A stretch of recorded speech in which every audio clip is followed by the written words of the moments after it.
You know that moment when your mind just won't stop spinning? You lie in bed, staring at the ceiling, and suddenly every tiny decision you've ever made starts replaying like a movie you didn't even buy tickets for. What if I said the wrong thing? What if I failed tomorrow? What if? What if? It feels endless, doesn't it? That, my friend, is overthinking. And whether you realize it or not, it's slowly choking the joy out of your life. Today, we're diving deep into how overthinking silently kills your happiness, not in a dramatic overnight way, but like a slow poison dripping into your daily thoughts. And more importantly, by the end of this video, I'm going to show you how to stop it before it stops you. Let's be brutally honest for a second. How many hours have you lost in the last week just thinking? Not creating, not solving, just thinking. Endless mental loops about what might happen, what should have happened, or what someone else is probably thinking about you. You're living moments that don't even exist yet. That job interview next month, you've already lived it 10 times in your head, each time with a different disaster. That text message you sent, you've analyzed every dot, every emoji, as if decoding a secret spy code. And what did all of this overthinking give you? Did it bring peace? Did it bring clarity? Or did it just leave you drained, anxious, and strangely more confused than when you started? Science has a name for this: rumination. Psychologists call it the mental hamster wheel, where your brain keeps running but never moves forward. Harvard researchers even found that people who engage in chronic overthinking have 20% higher cortisol levels. That's the stress hormone that messes up your sleep, your skin, your weight, even your memory. So yes, overthinking isn't just in your head, it's in your hormones, your health, your whole life. Here's something wild. A study by the University of Michigan estimated that 80% of the things we worry about never even happen. And of the 20% that do, most are far less catastrophic than we imagined. So essentially, we're sacrificing real happiness for imaginary disasters. It's like paying rent in a house you don't even live in. Now, I know what you're thinking, but overthinking helps me prepare. It keeps me safe. Does it though? Think back to the last time you overanalyzed something for hours. Did your overthinking make the outcome any better? Or did it just rob you of sleep, peace, and maybe even that little smile you could have had in the moment? Let me tell you a story. There was this young architect. We'll call him Daniel. Brilliant guy, talented, hardworking, but his mind was his enemy. Every project, he would think, what if the client hates it? What if I missed a tiny detail? What if this ruins my career? So he'd redo his work again and again, chasing an imaginary perfection. Guess what happened? Deadlines slipped. Clients got frustrated. Opportunities passed. His overthinking, which he thought would make him better, actually slowed him down. And his happiness?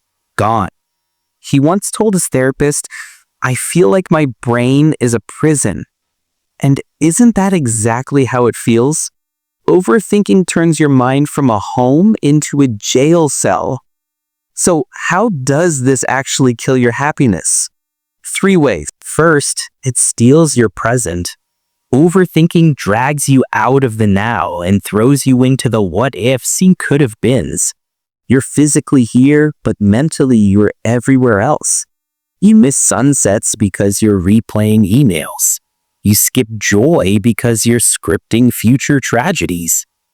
Second, it magnifies pain.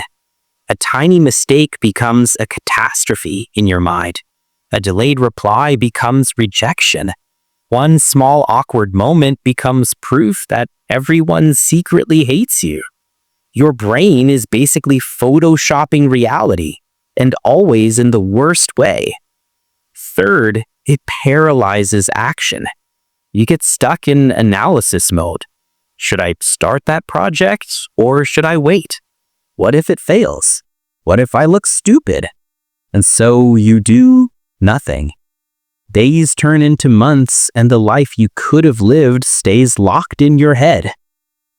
But here's the most painful part. Overthinking tricks you. It disguises itself as being cautious or responsible. It whispers, "I'm helping you prepare. I'm keeping you safe." But in truth, it's keeping you small. So how do you stop it? How do you break free from a brain that's become your own worst enemy? The first step is awareness. Catch yourself. The moment you start spiraling, pause. Ask yourself, is this thinking helping me or hurting me? If it's not leading to action or clarity, it's noise, nothing more.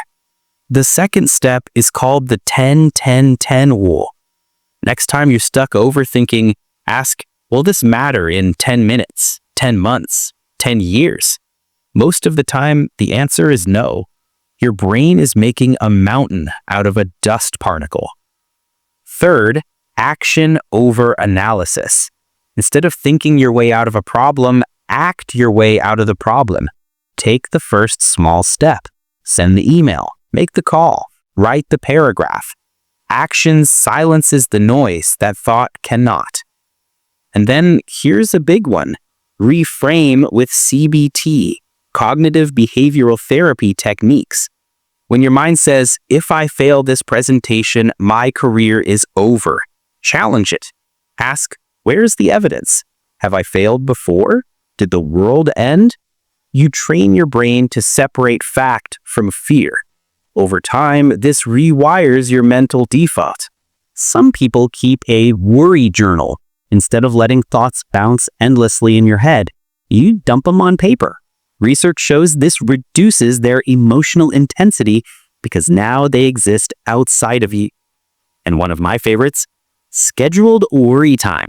Set 15 minutes a day, yes, literally schedule it, where you let your brain run wild with all its worries. But once that timer ends, you stop. No late night worrying in bed. Your brain learns to contain its chaos. Let's circle back to happiness, because that's what this is all about, right? Happiness doesn't come from controlling every outcome. It comes from being present enough to experience life as it is, not as your mind imagines it might go wrong. There's a reason mindfulness works. It's not about emptying your mind, it's about focusing it. A walk without your phone, a meal without the mental to-do list, a conversation without rehearsing your next line. Each moment you live fully is a moment overthinking doesn't own. Imagine your life 1 year from now if you stopped overthinking 50% less. How many opportunities would you finally take? How many laughs would you finally feel instead of fake? How much lighter would your chest feel at night? Let me ask you this. When you're 80 years old, looking back, do you think you'll say, "I'm so glad I worried about that email"? Or, "I'm proud I spent 3 days replaying that awkward comment"? Of course not. You'll wish you acted sooner, lived braver, cared less about things that didn't matter. So here's my challenge. Starting tonight, catch one thought, just one. When your brain starts spinning, say, "This thought is stealing my happiness, and I choose not to give it the power." That's it. One thought becomes two, two becomes a habit, and before you know it, the wheel slows. You are not your thoughts. You are the space behind them. Overthinking is a habit, not a personality trait, and habits can change. Your happiness is waiting behind all that noise. Are you ready to finally hear it?